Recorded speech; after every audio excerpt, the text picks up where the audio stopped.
Hi. Now, I didn't always look this old and tired. I actually started this YouTube channel almost 13 years ago when I was still young and energetic and just getting into filmmaking and visual effects myself. Now here we are, 13 years later, and I just want to take you through a little bit of a behind the scenes of the journey that has been and take you through some of the weird and fun stuff that happened along the way.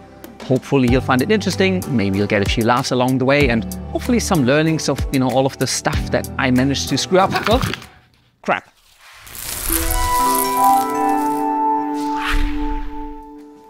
My first exposure to the content creation side of YouTube actually came through Selena, who was already running a YouTube channel called Fables in Fashion, and I started helping her out, film stuff for her videos and get that online. At the time, I myself was much more into photography, and I had a DSLR, a Nikon D90, which was my first DSLR camera that was capable of actually shooting video. And I tried editing my first YouTube video by filming a blacklight makeup look that she was doing with her friends. So that's actually the first YouTube video that you can find on my channel. And then Selena showed me something that completely changed everything I thought I knew about filmmaking and visual effects, especially in terms of what I myself as a nerdy loner at home could do. And that was, she showed me the rocket jump video from Freddie W, who did a lot of action comedy stuff with his friends essentially. And it completely blew my mind because suddenly I realized that, holy crap, you can do this stuff at home. As a nerdy introvert, I could do this stuff at home. I don't need a movie studio. I can put this stuff together myself. And so I just really wanted to learn. So I got into Adobe After Effects, and it was a learning wall. It was incredibly difficult. And the main resource I leaned on at the time was Video Copilot and Andrew Kramer, who had tons of really great content online already at the time, but it's pretty advanced stuff for my skill level. I had no idea how to do anything. So it took me quite a while to try things out, tinker, okay, it didn't work, try again, try something different, okay, why does that not work, research, fix that, and move forward. So I kind of, through my own stumbling and failing, learned slowly how to use Adobe After Effects and how to add visual effects to my videos. And I then used that together with Selena to create some visual effects short films. The first one we did was called Doppelganger, which is pretty simple action visual effects short film. I then did a couple of other things like At War With Your TV, which has a 3D-ish fake 3D integration of a bullet shooting into the TV and coming back out. I had fun with keyframes and just animation with doing like a singing garbage bin sixtet for like a Valentine's video. And as I started to become more comfortable at doing Adobe After Effects, I thought there isn't a whole lot of content online to teach people how to do this stuff, and it's actually not that difficult. So I started creating tutorials myself, mostly for the stuff that I was doing, which was all action effects, muzzle flashes, bullet hits, curving bullets, all sorts of action-related visual effects tutorials. And because I really admire Andrew Kramer for his kind of really light-hearted, self-deprecating style, similar to Ryan Connolly from Film Riot, who I got into in the days as well, I kind of adopted it very much. I just wanted it to be entertaining as well as educational, because I think if you don't put some fun into it, what's the point of making it? But also, who would watch it? Who would actually learn anything from it? They just click away after 30 seconds going, this is boring. So all of my tutorials kind of had kind of a wacky angle. I'm like, you know what, I can be myself on video, just put it out there and to turn to tutorials. And over time, more and more people started watching it, and then it kind of just snowballed from there. Now my setup at the time was super simple. I filmed against a wall in my apartment. I had some cheap eBay bought soft boxes beaming in my face. Later tried to use a green screen to up my production value, which didn't really work out. And then I bought physical colored backgrounds to make things look a little nicer, and one horrible choice after another. But people didn't really care too much because I found that there were so many other people out there on the same journey that I was on of trying to figure this stuff out. And I was really grateful that most of the people I met online were just very supportive. They were happy to be part of just this group of people trying to learn and just make fun videos.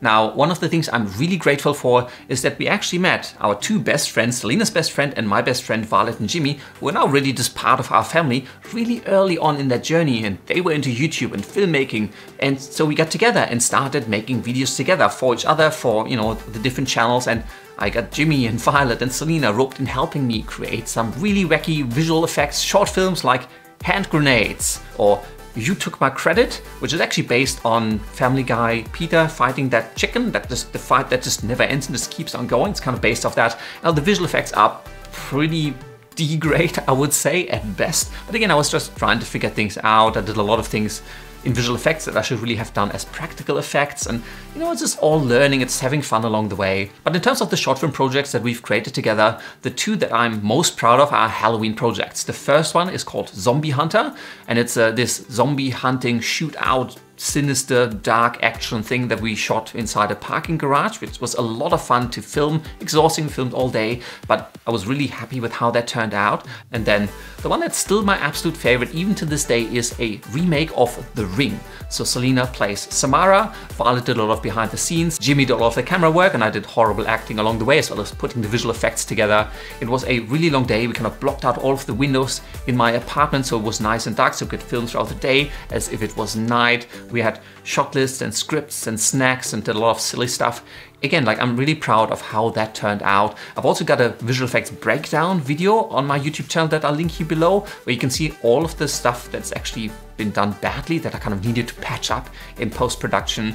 So yeah, it was a hard project, but I have really good memories of putting that together, and it really is one of my favorite projects that I've done over the years. There's actually still an unfinished project that we shot together many years ago when Game of Thrones was a lot more popular. We, again, did a whole day of filming, and I feel so bad for making Jimmy wear that ugly Night King mask all day long, sweaty, and we just kept shooting the same scenes over and over again.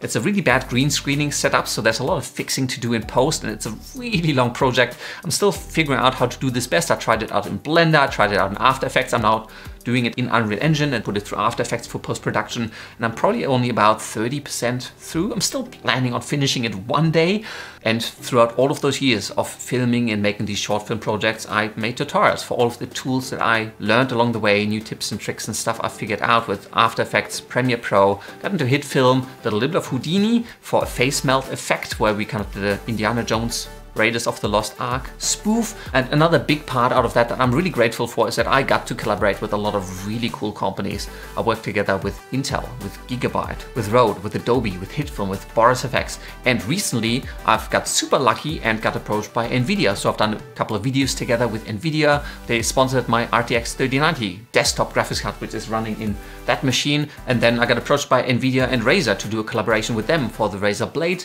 I'm still working with Razer on some stuff coming up soon, and I'll share more details when it becomes available. I've gotten a little bit slow since we had a kit, because time is just getting a little bit harder to come by. Now, in terms of my gear, I've gone through tons of different cameras and desktops and laptops along the way, different microphone setups. For me, now, most of my video work happens on Sony cameras. Most of my microphones these days are from Rode, which is an Aussie company, so I'm proud to work together with them anyways. Now, I have two main computers that I do all of my work on. The first one is that beast over there with that RTX 3090 graphics card, 64 gigabytes of RAM, a really powerful AMD CPU. It's hooked up to all of my camera gears. I'm recording this over OBS. I get extra screens for scripts and all sorts of other things connected all into the one machine, so I can do the recording on there. And then I usually take it into a separate space where I do most of my video editing on the laptop that I can then potentially also take onto travels or weekend getaways, wherever I can do some work. And most recently, I've been using the Razer Blade 16, which has been ripping through all of my footage. Unreal Engine, complex compositions in After Effects just melts through it. Now, I did upgrade it from 32 to 64 gigabytes of RAM. Didn't really need it, but I always like to have a little bit of the extra buffer, and Razer recently sent me the Blade 18 to try out, which is about 1 kilogram heavier. It's more desktop replacement than a mobile laptop, but it's even beefier. It has an even more powerful graphics card, it has more powerful CPU, the screen is like a 300 Hertz screen, so it's really nice to work with. But don't fret too much about your gear. If you're just starting out, use any camera that you have, make sure you have plenty of lighting. Even an old phone will take pretty good video if you have enough light, but make sure your audio quality is good. Get a Blue Yeti, which you can get for like $100, or like a SmartLav lapel microphone, or something that gives you good audio quality, because your audio quality matters so much more in your content than the visual quality. And then it really just comes down to the value of your content and whether people think that they want to watch your stuff. I had pretty basic vanilla stuff when I first started out, but after 13 years on YouTube, stuff gets upgraded over time. I'm just grateful for how this journey has played out for me so far. And that's 13 years on YouTube in around about 10, maybe 15 minutes. I hope you found it interesting or insightful or just weird, but yeah, leave me comments, questions, feedback, anything down below. Again, don't forget to hit that like and subscribe button. If you do want to support me and want to hang around, it really does help out, and I do greatly appreciate it. And with that, thank you very much for watching, and until next time, I will see you later.